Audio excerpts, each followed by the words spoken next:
Get out of here! You there! I'm sorry to trouble you, but I couldn't help but notice that fine bow you're carrying. No idea how you managed to get your hands on it, especially in the light of our dear old magistrate's ban, but I'm impressed. And before you ask, no, I wouldn't dream of trying to buy it from you. I have no use for a wooden bow myself. But I would like to propose a joint business venture of sorts. Tell me, do you have any idea how people here end up as golden statues? And here I was thinking I was the only one to figure it out. In any case, supposedly 1 or 2 of those arrows is enough to turn a full-grown man into gold. Now, of course, that is a travesty, a terrible, horrible waste of human life which has to be stopped.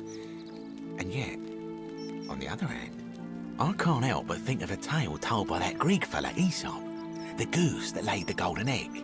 With the ability to transmute organic matter into gold, one could create infinite wealth. Use your imagination, golden animals, insects, trees and plants. The Midas touch without the drawbacks. We are talking riches beyond imagining. And even if we were to split all those riches between the 2 of us, half of infinite wealth is still infinite. Interested?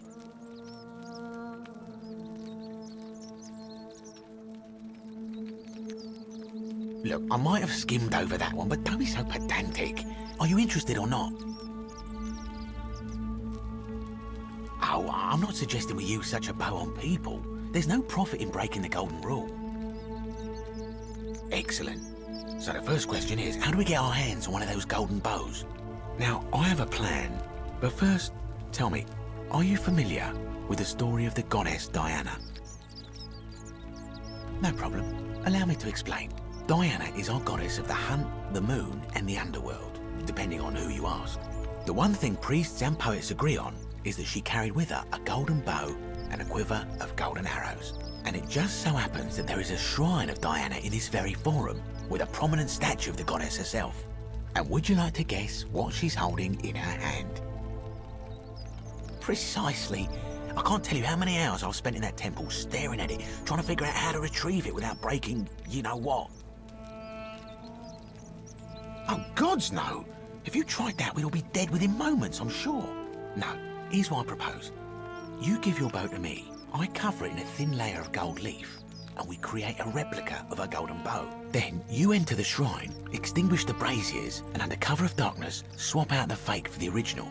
It's not theft exactly, it's more of a trade. But make no mistake, this is a dangerous path, and there's no way of knowing where it will lead. But in my experience, all the best adventures begin with a risky first step. Now, you must have questions. Ask away. Because the gods would see you, of course. Hence my proposal. I'm more of an ideas man, whereas you're obviously the more resourceful and heroic type. I have complete confidence in you. When Prometheus stole fire from the gods and became a hero to all mankind, do you think he was worried about the danger? Only because he was silly enough to get caught. So, are you in, partner?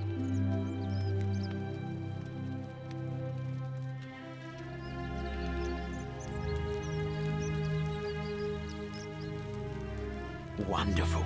Now, if you'll hand over your bow, I can get started applying a layer of gold leaf. This is a quality weapon. Now, bear with me for a moment.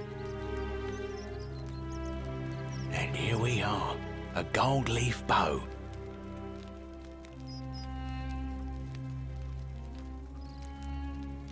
Now I've gone and unlocked the Shrine of Diana for you, so as quick as you can, head on inside. It's just at the end of the street on the left. May the gods not watch over you.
Is that you, partner? Do you have the bow? Wonderful. Just go ahead and slide it under the door for me and I'll unlock it for you.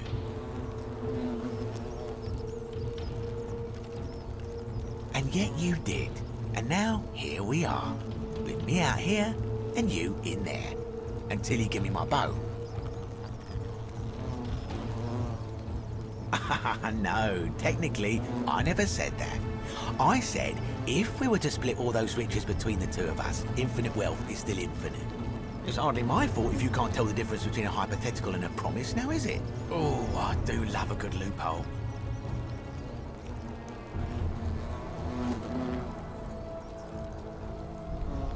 Not a very effective threat, is it? See, your first problem is, you're in there, and I'm out here.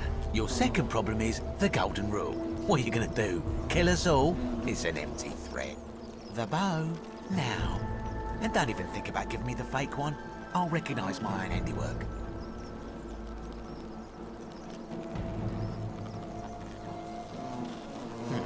I would reconsider my position quickly if I were you. I'm not sure if you noticed, but you're stuck in there with a hornet's nest, and they can be rather aggressive toward intruders. You know, some say it takes 27 hornet stings to kill a man, but I always wondered how anyone could have known that. Let's find out how many it takes to kill a woman, shall we?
My beloved Galatea, I write this so that one day, when we're finally together, you will understand what I've done and why I had to do it.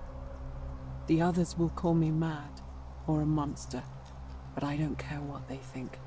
Everything I'm doing here, I'm doing for you. I'll start at the beginning. Soon after my arrival here, as I walked down a corridor lined with golden statues, I thought I heard a whisper behind me. A rasp of air, as if vocal cords of metal strained to say a word or two. I tried to dismiss the idea, tried to concentrate on my work as the city's medic, but that tortured whisper haunted me. Weeks later, in the hallway to the bathhouse, I heard it again, and found myself drawn to the statue of a Roman woman wearing a stola. Her face was contorted with anguish and fear, and, disturbingly, It was as if she was looking right at me. As I walked past her, I heard that strained whisper again, and turning back, I discovered that even though I had moved, she was still looking right into my soul. That was when it dawned on me. This was no statue. This was a woman trapped within that golden prison. Naturally, I told the others, but when I could not reproduce the results of my experiment, they would not believe me. But from that moment on, I knew the full horror of this place. Immobilized within these statues are living human beings. It was that day, my love, that my heart broke. My beloved Galatea, I write this so that one day, when we're finally together, you will understand.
You're not supposed to be here. How eternally come you to go?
My beloved Galatea, after I learned the terrible truth about the golden statues, I wandered the city as if in a nightmare.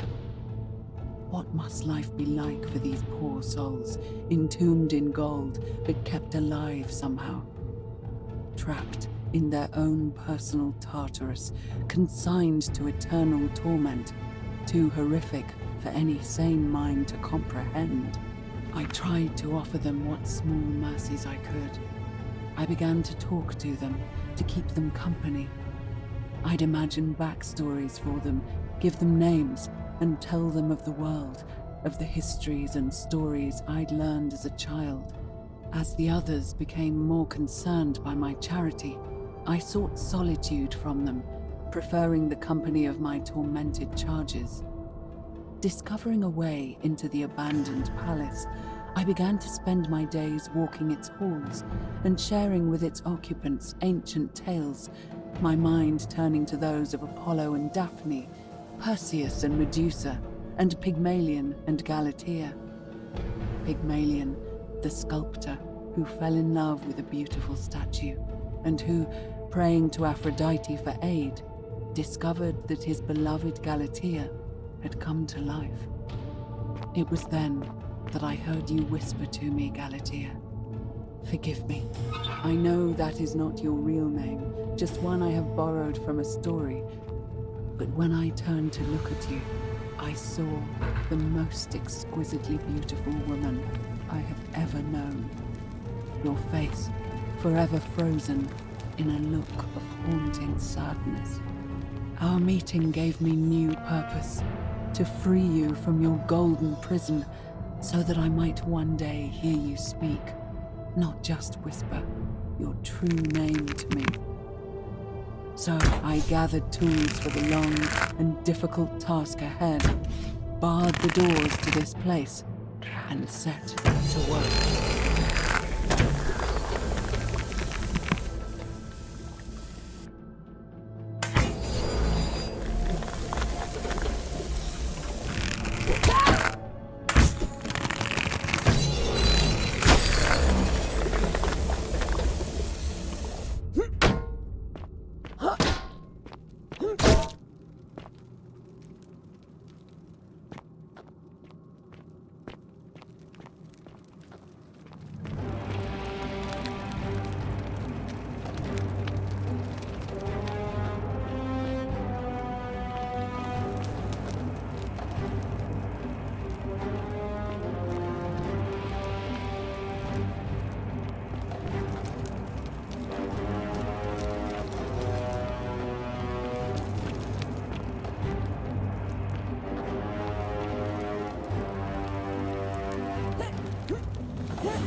Beloved Galatea, my attempts at freeing these souls from their golden prisons have not been going to plan. My first charge was a Greek woman, who I called Iodami after the Athenian turned to stone by Medusa. Drilling through the gold that encased her, I was vindicated by the discovery that beneath half an inch of gold, which is so rigid it must be some kind of alloy, was living flesh.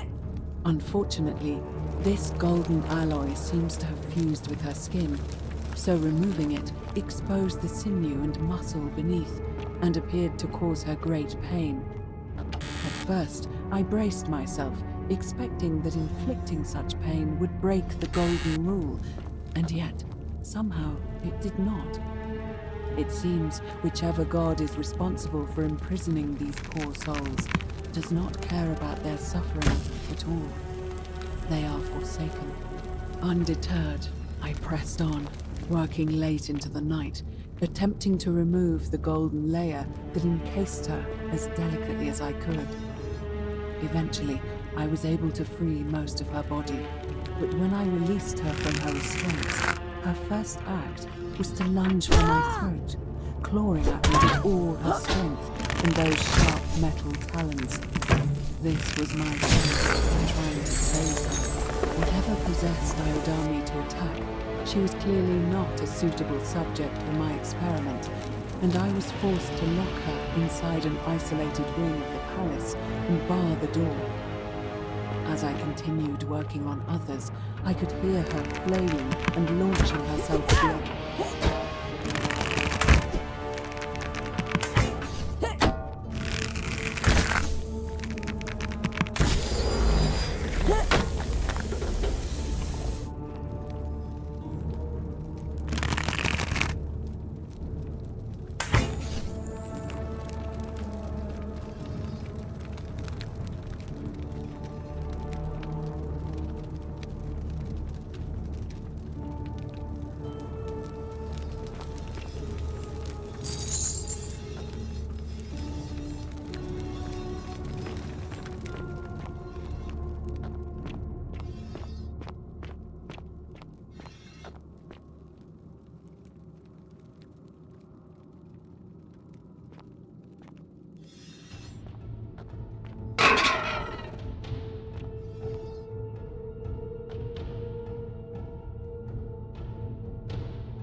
And you must be the wretched snake who broke into my palace and disturbed my experiments. And, worst of all, look at what you made me do to her. This never would have happened if you just stayed away. You're going to pay for that.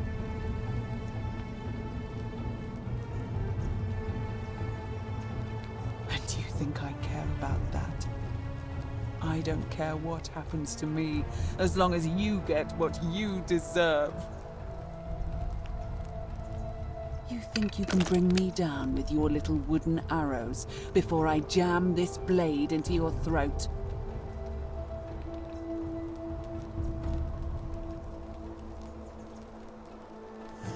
Walk away after everything you've done? Liar! I locked and barred the gate. I left a message warning you all to leave me alone. I just wanted to do my experiments in peace, for her. And now look at her. You made me turn the most beautiful woman I've ever seen into this. Look at her. She's in agony. All I wanted was to spend my last moments with her, to see her beautiful face, to hear her speak freely, instead of in those cryptic whispers. But as soon as I began my work, she stopped whispering to me. And now I discover she started whispering to you instead. What's so special about you?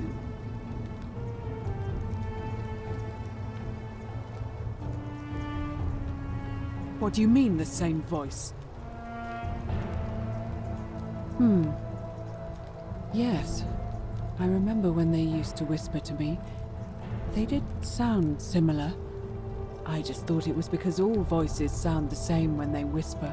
But now that I think about it, they were all benevolent and seemed to share a common knowledge.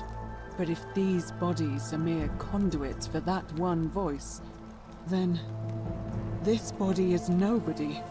And everything I've done here was... Wait, I see what you're doing. You're trying to steal her away from me. Were you planning to wait until I'd done all the hard work, then swoop in? Is that it?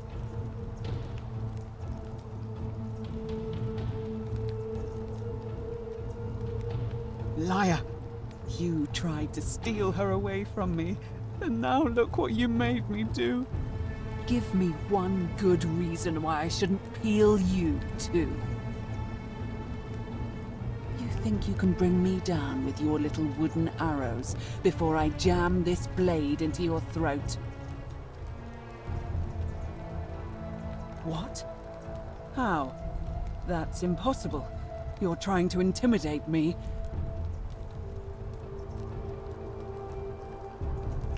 Liar. Really? I'm not sure I believe you.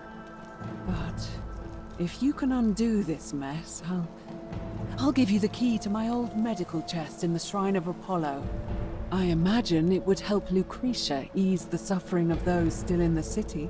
But if you're lying to me, I'll break the golden rule and kill you and everyone else in this city. Understood?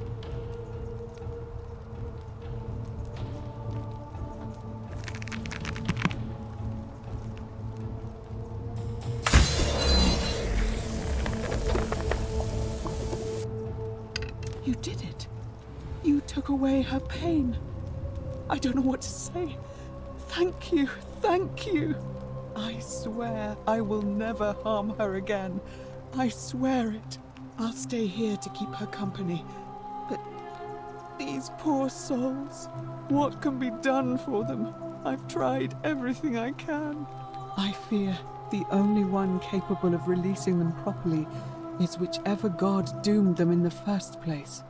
In any case, I must honor our bargain. Here's the key I promised you. It opens a chest in the Shrine of Apollo. I believe there are a few things in there which may be useful to Lucretia.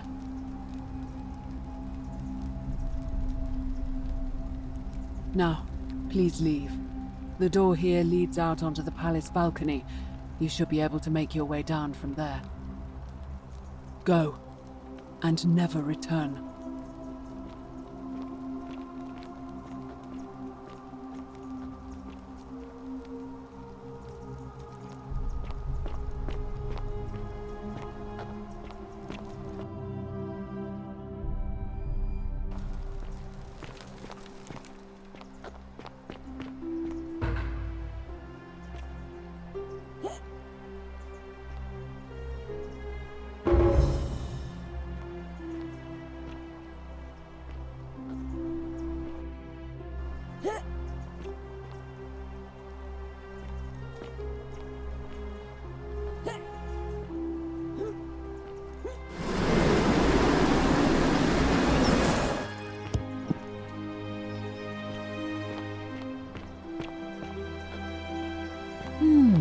A golden bow, just like Apollo and Diana's.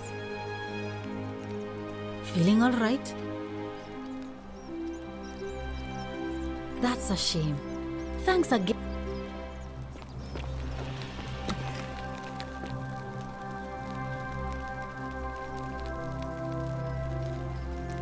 I know what kind of person you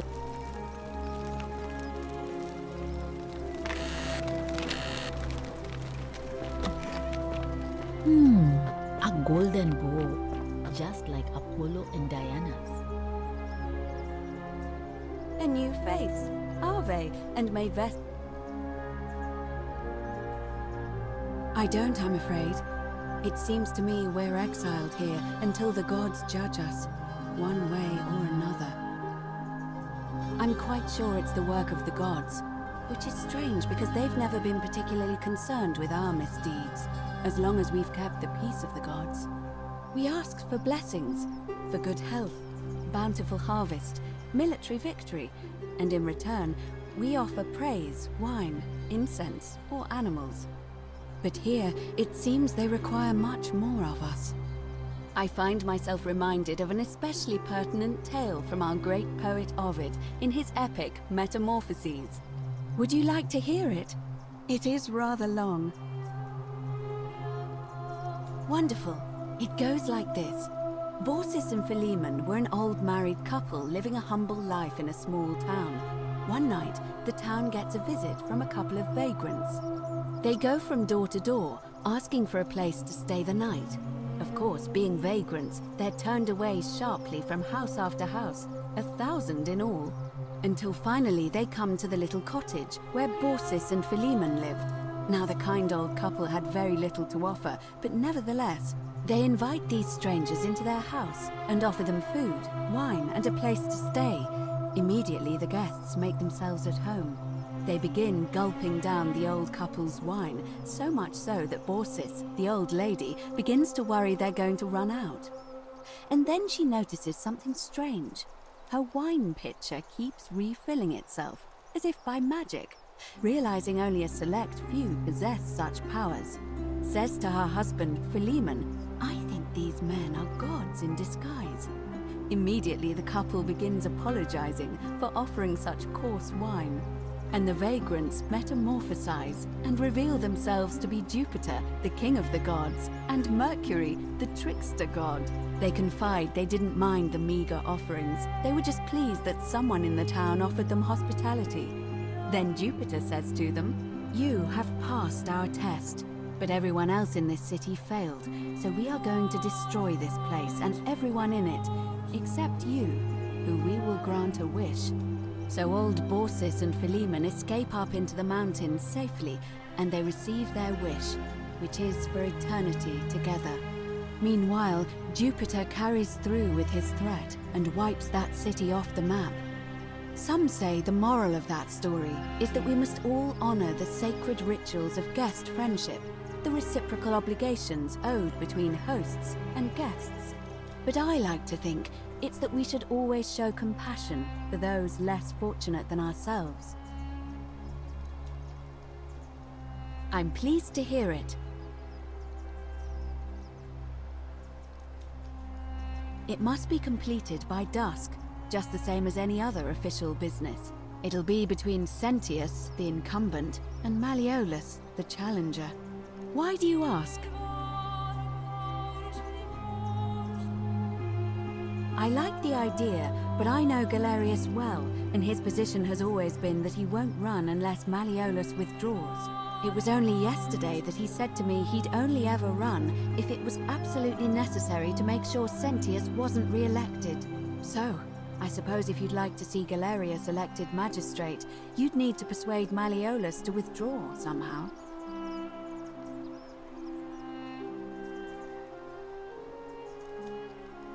Certainly. Interesting. I'm not sure why you're telling me, but you've come to the right person. Did you find a pattern then? What have you noticed? Yes, I suppose that could be something. But then most of us do tend to carry coins on our person, don't we? What else? Yes, I understand many of our friends were carried here by a river current. What else? That's true. I know I wasn't entirely sure how I wound up here. It's as I feared. I think I understand what poor Livia has been going through. Let me ask you this. Did you happen to encounter a stranger in the forest before you arrived here? And did you happen to catch her name? I see. And was this Karen, by any chance, wearing a hood? Because I've seen her before. There's something I think you should see. I think you'd better follow me to the baths. But don't follow too closely. We can't have people thinking we're bathing together.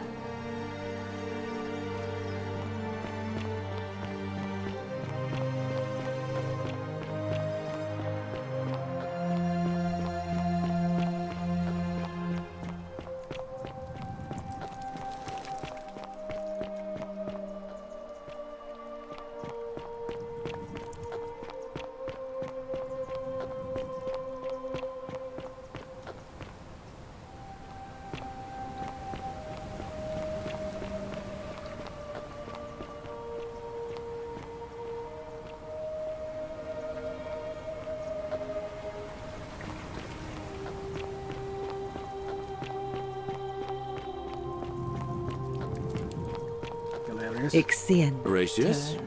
Looking a bit troubled there.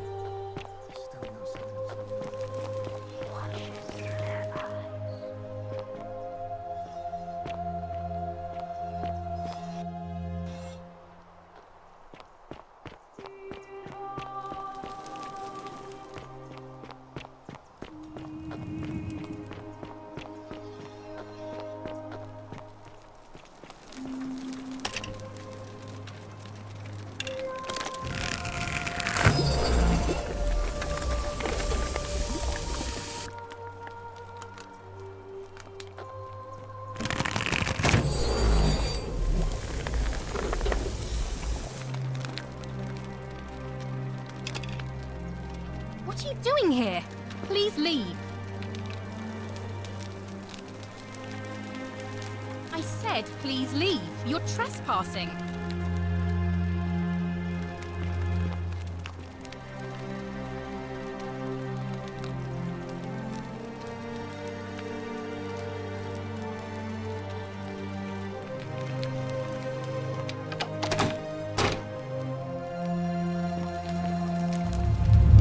The many shall suffer for the sins of the one.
Salve, friend. Oh. Poor guy. My uncle would... Alright, let me see. Stop Fabia going in, but send the new arrival to the empty shrine. Understood. Yulia? I'll go, but...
Salve again, friend.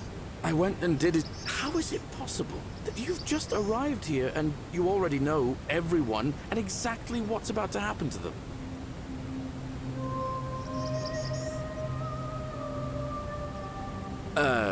You're toying with me, right? Wait, you're not kidding, are you? That's the only way you could have known. You're a bit like... Oh, what was his name? Sisyphus. Yeah, that's the one. Old King Sisyphus. Sisyphus was a Greek king a long time ago. For daring to think he could outsmart the gods, he was given a terrible punishment. He was forced to push a great boulder up to the top of a hill. Only just as it reached the top, forcing him to start over and over and over again for all eternity. Just like you. Actually, now that I think about it, there are a bunch of old stories about the gods punishing people by making them do the same futile task over and over. Tantalus was made to grasp at fruit on a tree he could never quite reach. The Pleiades had to keep fetching water in us. Oh, and Ixion was strapped to a wheel going round and round forever. But on the bright side, at least you're not stuck in the underworld like they all were. Anyway, I don't know which god you managed to upset to get yourself into this position, friend, but you seem all right to me. So, I'll tell you what. I'll keep doing whatever I can to help you. And you just focus on finding a way to break the cycle you're in. Anytime, friend. Now, I'm going to keep your secret. Although, it's not as if I'll remember this next time we talk anyway, right? Oh, and if our conversations ever start to annoy you, just tell me you're busy. I know when I'm not wanted. May fortune smile on you, friend.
Salve, friend. I'm Octavia. Welcome to life under the Golden Rule. It's a ghastly thing, is it not? How are you faring so far? Ah, another stoic, perhaps. We all need something to help us through times like these. We've all been where you are now. I remember when I first arrived. I used to lay awake at night contemplating the big questions. Why am I here? Is there a way out? What is the Golden Rule, and who or what is responsible for it? I still don't have any of the answers, I'm afraid. I don't think anybody does. But I'm happy to share with you what I've learned.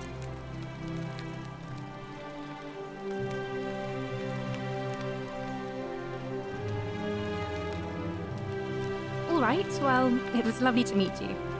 I look forward to getting to know you better over the coming months. And if you ever... I can't believe this is how it ends. Oh no. No. Orpheus, what are you doing? Get back from there. If you lose your balance, you'll fall. That's the idea. What? Why? Why would you want that? Why do you think I'm stuck for the rest of my life working for a man who treats me like an animal? I know things are hard for you right now. They're hard for all of us. We're all in this together, Orpheus. Please just think this through. If you do this, it could be the sin that seals all of our fates. Is that what you want? I'm sorry, but I just don't care anymore. Please, Ulpius. Help him. If he goes through with it, it could be the end for us all. I don't know what to do. I've never had to deal with this sort of thing. Please, you need to talk to him.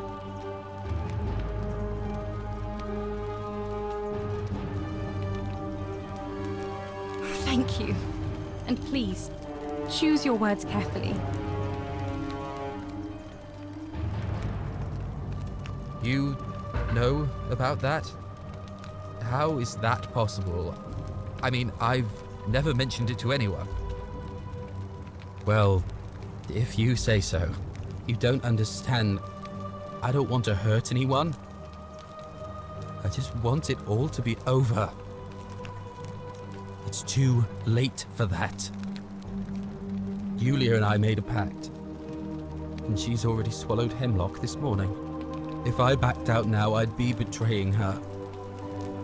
I can't do that. Oh, really? That changes things a little.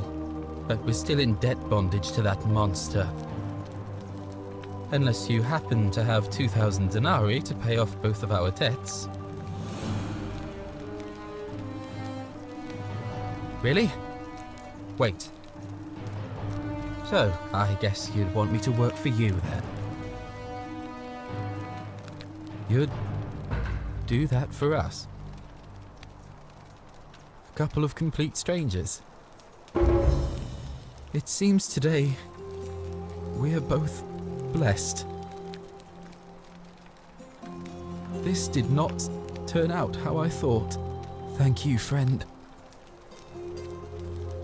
I never thought people like you existed. Thank you. I'll go and pay off our debts immediately.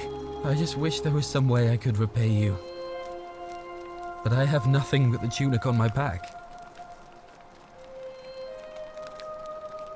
Ah. And there it is.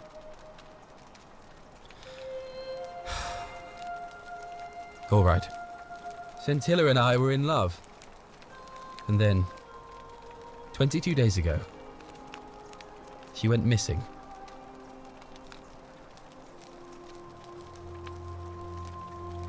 Nothing. And this is exactly why I kept our relationship a secret.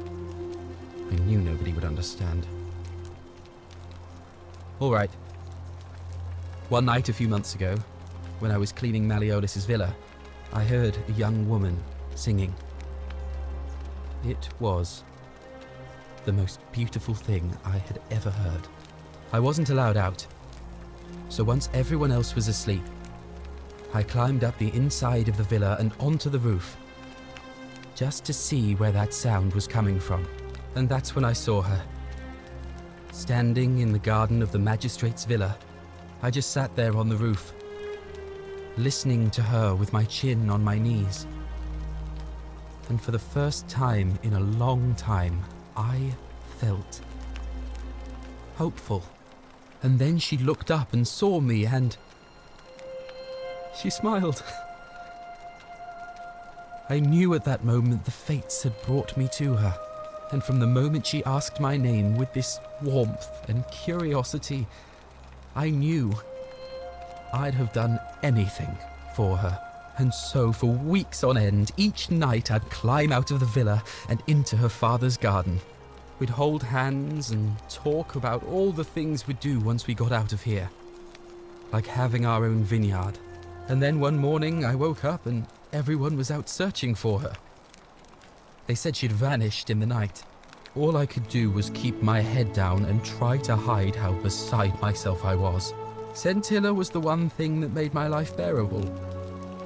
But with her gone, things unraveled quickly.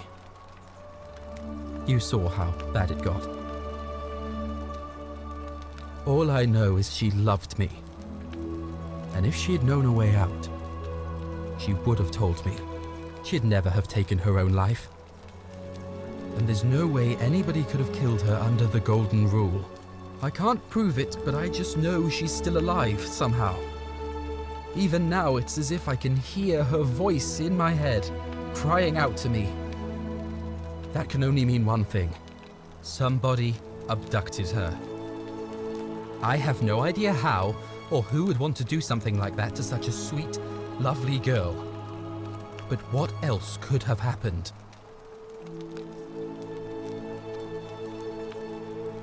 My guess? Malleolus had something to do with it. He is without doubt the most evil man I have ever known. I have no idea where he'd be keeping her, but there is one room in his villa, upstairs, which is always locked. I've never seen the inside of it, and I haven't been able to steal a key without breaking the golden rule. But I have a feeling that if you could get in there somehow, it would shed light on a great many things.